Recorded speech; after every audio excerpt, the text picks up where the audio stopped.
The story of Shimon Peres cannot be separated from the country he helped guide from its infancy. As a young man, he fought with the Qana, a militia accused of ethnically cleansing Palestinian villages between 1947 and 1949, a period the Palestinians refer to as the Nakba, or catastrophe. How would you feel yourself being a refugee twice in your life? A protege of Israel's first Prime Minister, David Ben-Gurion, Peres was one of the young technocrats chosen to establish the State of Israel. It was the start of a career that would span more than half a century and include all of the major positions in Israeli public life. Peres would become known to some as a peacemaker-in-chief for his diplomatic efforts with Palestinians.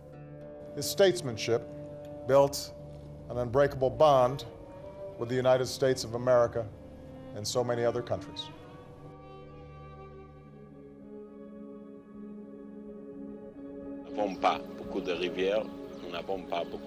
Shimon Peres spent the first half of his career building Israel into an unrivaled regional military power. As the head of Israel's Defense Department in the 1950s, he led the development of a covert nuclear weapons program and worked to build U.S. patronage for the new country, securing a relationship which has endured ever since. An unshakable commitment. America is Israel's oldest and best friend in the world. America's commitment and my commitment to Israel and Israel's security is unshakable. But it was the second half of his career which, in the eyes of many Israelis, was most controversial.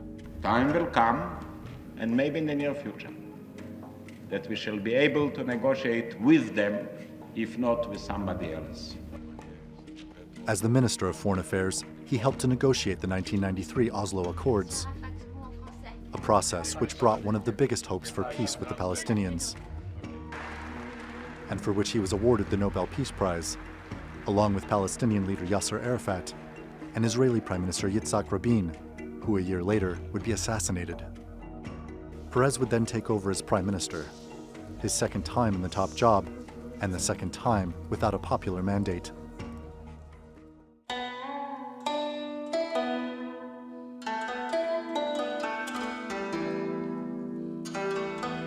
Shimon Peres was at the helm of the Middle East peace process for decades.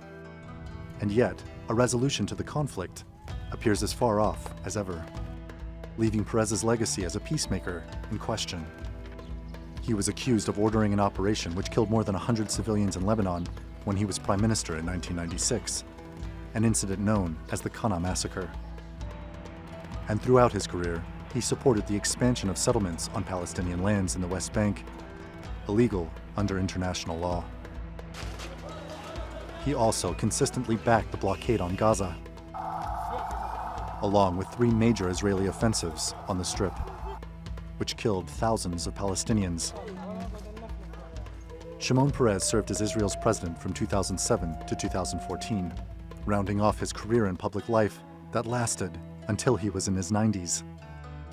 His last diplomatic achievement was cloaked in secrecy, but he was credited with blocking the Netanyahu administration's plan to launch a preemptive strike against Iran's nuclear installations. Shimon Peres had hoped to transform the region through technological and economic cooperation, a new Middle East modeled on the European Union. But he did manage to help shape a country, the last surviving leader of Israel's founding generation. Randolph Nogel, The Newsmakers. Well, joining me now from West Jerusalem is Dr. Alon Liel. He is a retired ambassador and former Director General of Israel's Foreign Affairs Ministry. And from Ramallah, I'm joined by Ashraf al-Ajrami, a former Palestinian minister. Gentlemen, thank you very much for joining us. Ashraf al-Ajrami, let me start with you first. As we look back on Shimon Peres' life and his legacy, was he a deserving recipient of the Nobel Peace Prize and a man of peace? Because of his vision to see a new Middle East and to have a peaceful agreement with the Palestinians, and starting with the Oslo Accord, I think Shimon Peres is recognized and is known also as a peaceman. Because of that, because of his vision, because what he did, the Palestinian leadership saw him as a partner of peace, and because of that, the President Mahmoud Abbas decided to participate in his funeral. I think it is a very, very difficult decision for the Palestinian President Mahmoud Abbas, because it is unpopular step. The majority of the Palestinian people sees Shimon Peres as one of the responsibles of the crimes done against the Palestinian people from before establishing the the state of Israel, and after that, and the occupation of 1967 and the building of the Israeli army, everything related to the what the Israeli forces did for the Palestinians, and also he was responsible of the Qana massacre 1960. Sure. Let me take that. So let me take that, Mr. Ajrami. The Qana incident, the Qana massacre of 1996. Let me pose that to Alon Liel. Is Shimon Peres' legacy forever tarnished by the deaths of those 106 people? I don't think it is seen like this in the eyes of the Israelis, and I don't think it is seen like this in the eyes of the world. Obviously, in the Arab world and among the Palestinians, this captures a more place in the legacy, but not around the world. I think Shimon Peres, with whom I worked for many years together in different periods of time, in good times and in bad times,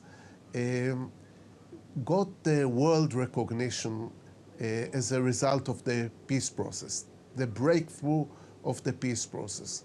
The Oslo process, this brought him the Nobel, this brought him world recognition, this changed the status of Israel among the nations, and you know, he did many things before for the security of Israel and also on the settlements, but I think what will be remembered is his effort toward peace.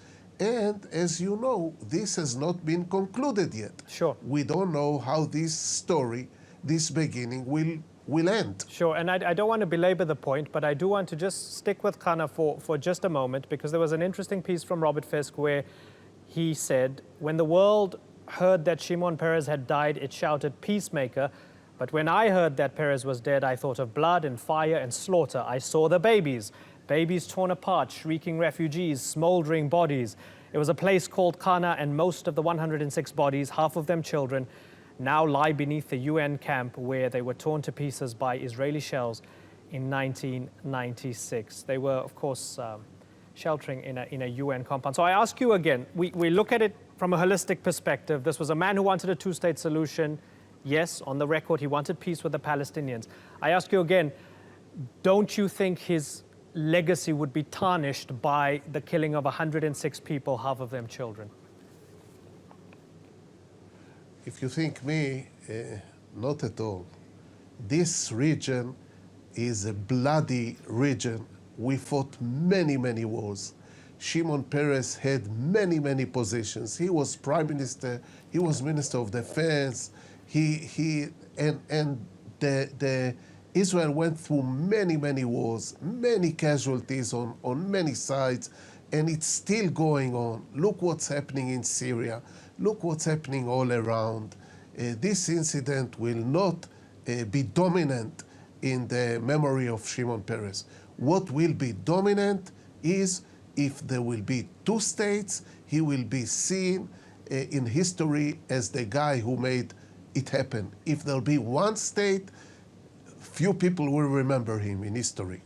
Ashraf Ajrami, do you believe that he was serious about peace, given that he supported settlements in the West Bank? Do you believe that he was dead serious about wanting peace?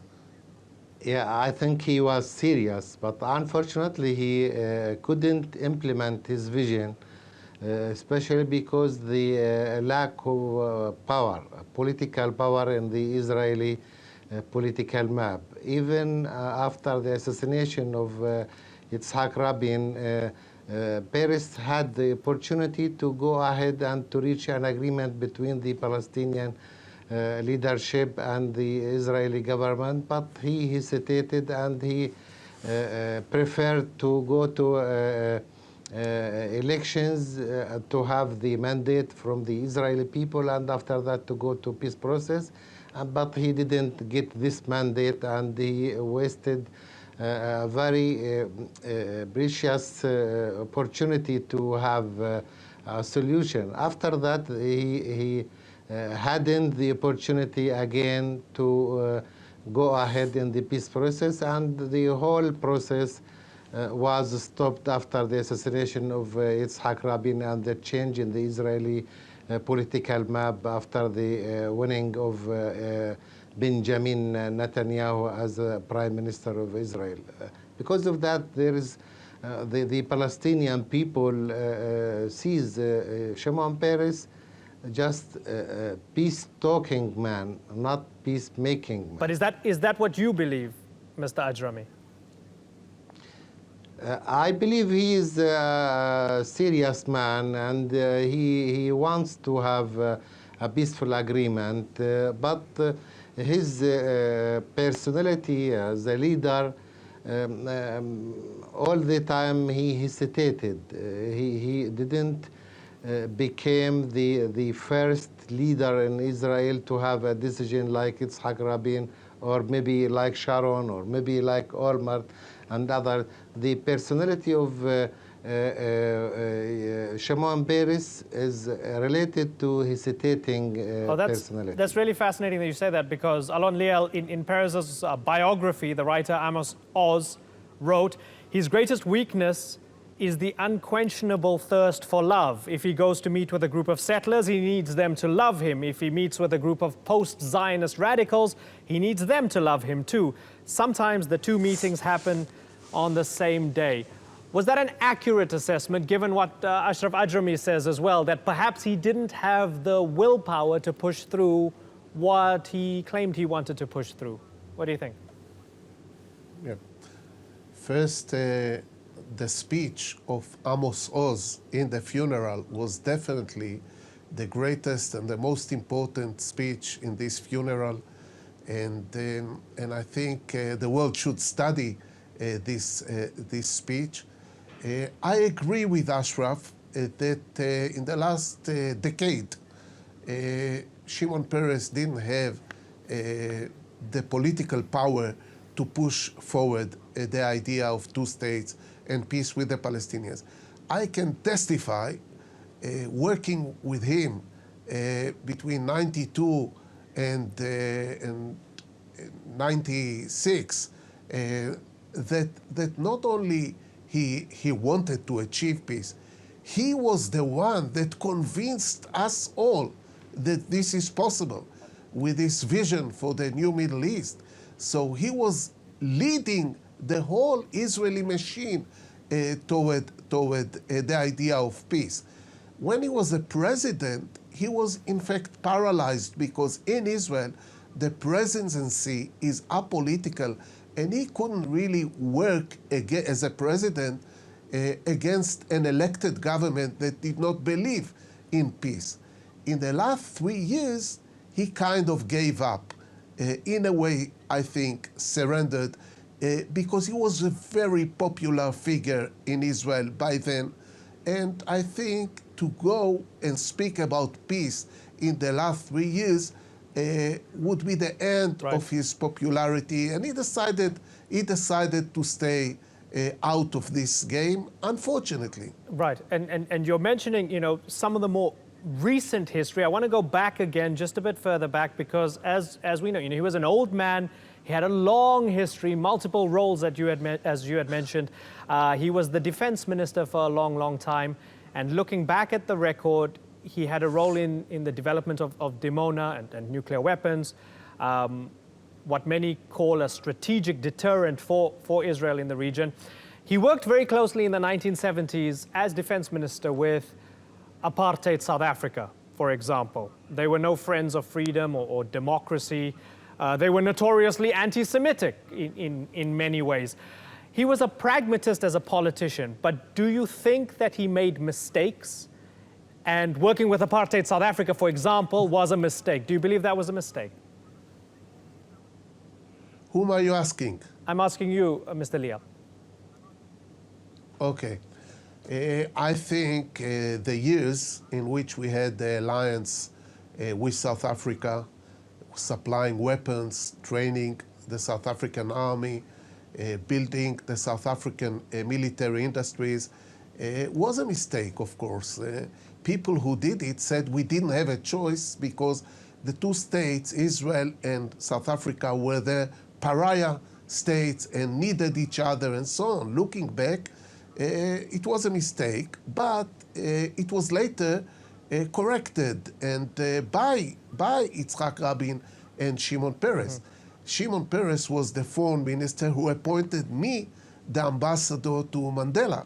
So I know what the policy was when I was sent, and the policy was democracy in South Africa. So in a way, even Mandela forgave Rabin and Peres with one condition, that there'll be freedom to the Palestinians.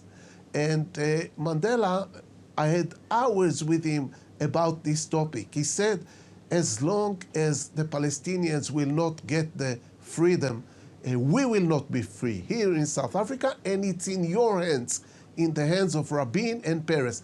And when the Oslo process started moving, Mandela encouraged it and looked only forward. So in a way, the mistakes in South Africa, I think, were partially corrected by Oslo, and even Mandela saw it like this. Alon Liel and Ashraf Al-Ajrami, gentlemen, it's been a pleasure having you on the program. Thank you very much for joining us.